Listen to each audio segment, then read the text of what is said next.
Мынаған мен күмәнім бар. Бұны тексеру керек. Слушай. Осы сен руың кім? Найман. Құрметті менің әріптестерім. Әртістер және сол әртістердің аузына сөз салып беретін сценаристер. Мына Найман сендерге не істеді?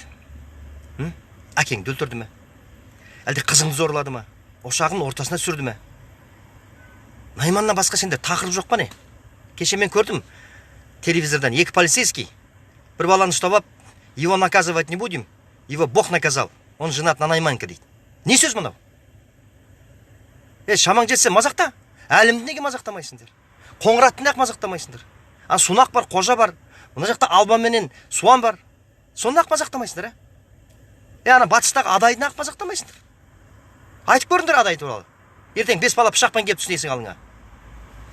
Есі кеткен бала шешесінің етегін көтеріп ойнайды дейді негізі. Шамаларың жетсе шапырашын айтпайсыңдар ма? Айтыңдар. Неғып айтпайсыңдар?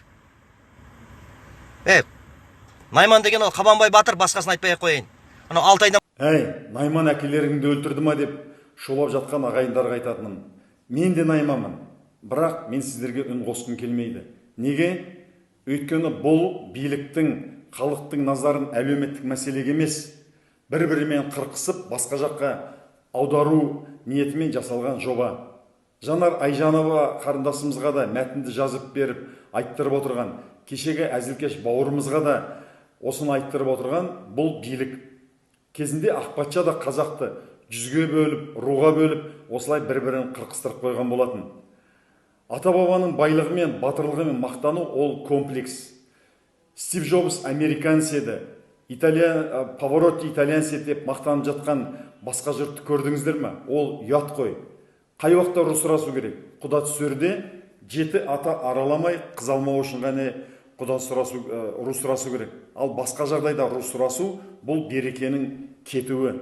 Осымен осыны тоқтатсақ ағайын, түсінсек бұл неге жасалып жатқан екенін.